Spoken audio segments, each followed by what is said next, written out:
Hey everybody. Okay, so I'm going to make this a pretty short tutorial on how to perform the cage method. So if you're not aware of what the cage method really is, it's kind of the flip-flop of the 3x3 reduction. So instead of solving it centers first and then edges last, this way you solve it edges first, centers last. So you're going to forget one algorithm, learn one new one. I'm going to repeatedly refer back to my cage reduction tutorial for some of the algorithms that I use. So if you have a question on what they are and what they're written down as, go watch the second part and you'll get the majority of the algorithms that you need to know. So, first step is to always solve one center. I always like the white center, so solve your white center first. Next step is going to be solving the corners. You're not going to solve these wing edges because you don't know where they're supposed to go. So properly align your corners first, and then you can begin solving everything else.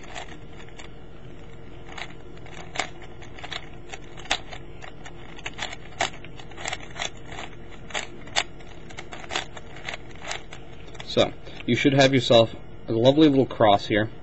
Not the typical cross, so more of an X rather than a cross. No big deal.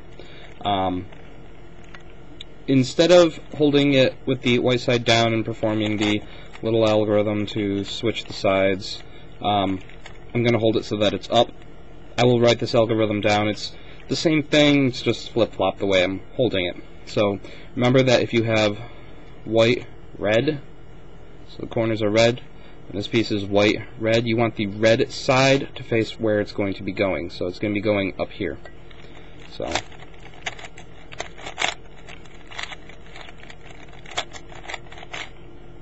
and there you go. You're going to continue doing this for all of the others in the ones that are already in the wings. Now for this one here, you're going to note that it's not on the top layer, it's on the bottom layer. So you're going to do this. You're going to pull this up, replace it, bring it back down, but instead of switching this top, you're just going to switch the bottom wing and then bring all these back over. So, and then replaces the green in there. And that's the simple way of doing that.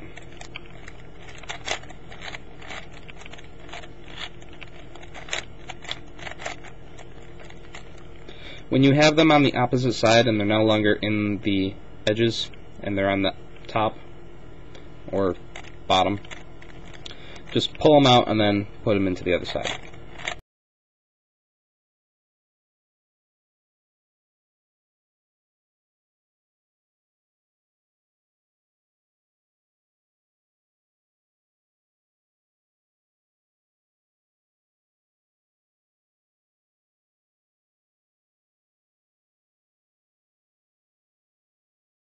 So once you get your first layer done, you're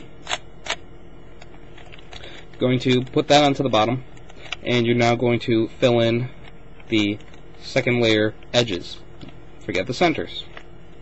You should already know how to do this using the 3x3 algorithms. So if not, refer to my tutorial.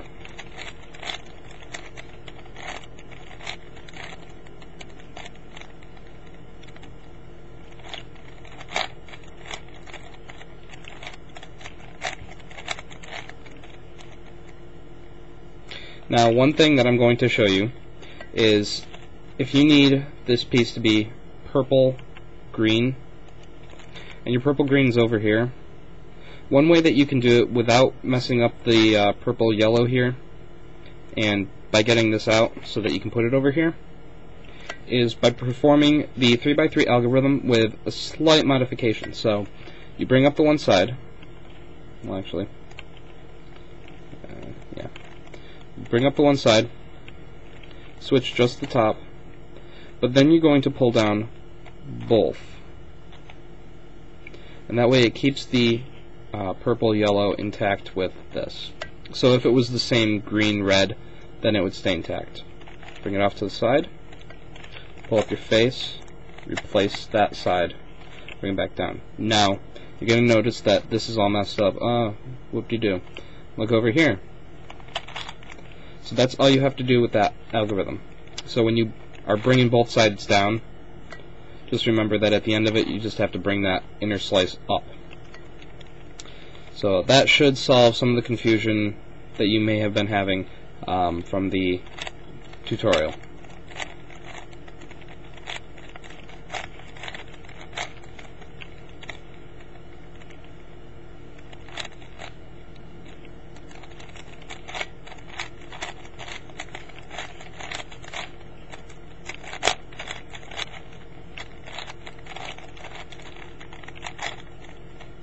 Alright, so as you know, you should now correct your yellow corners.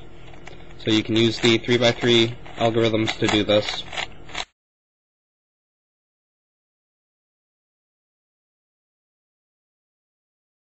And once you have them, properly align them so that you have green corners matching up with the other green corners. And you're going to be fixing the yellow ring around the center.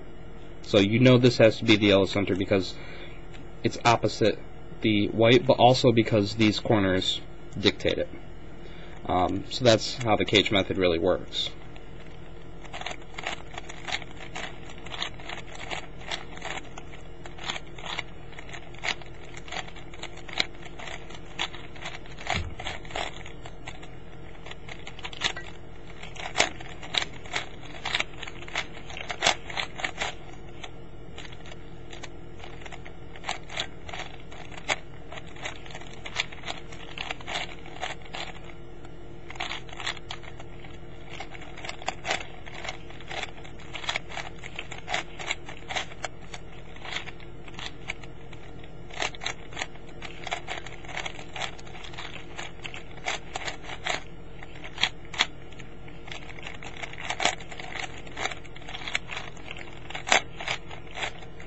Alright, so one of the things you're going to note is that you actually have quite a bit of play with this wedge now because you don't have to worry about putting the centers where they belong. So instead of having 4 that are all misaligned, you can purposely get it so that you only have 3 or 2 that are misaligned. If you have 4 that are misaligned, something's wrong. So in this case I have 2 of them that are misaligned, 2 of them are properly aligned, so I have to perform the parity algorithm. So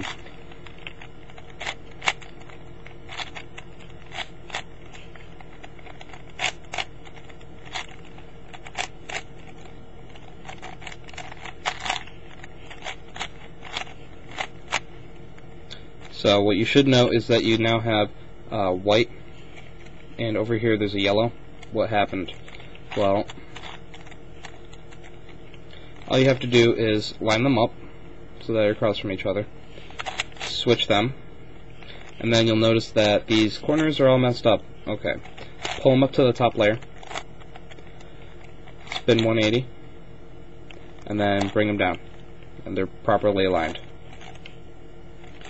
And then just fix your top using normal 3x3 algorithms, and you won't have a parity case with that solved, so don't worry about that.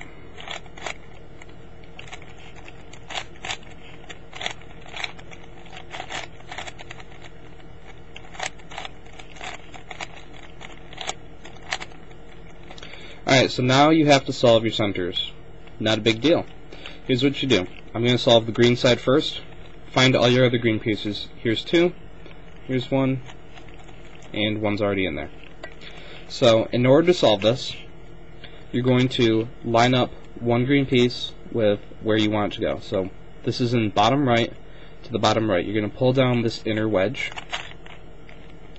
Okay?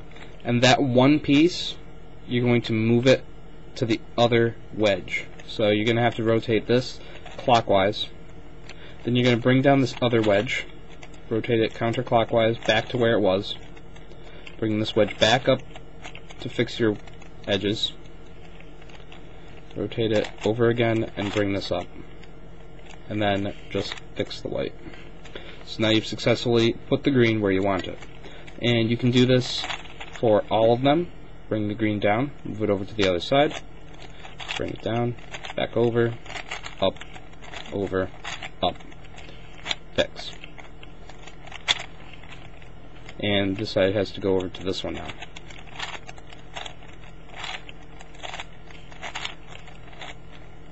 So that's a quick and dirty way on how to solve this using the cage method.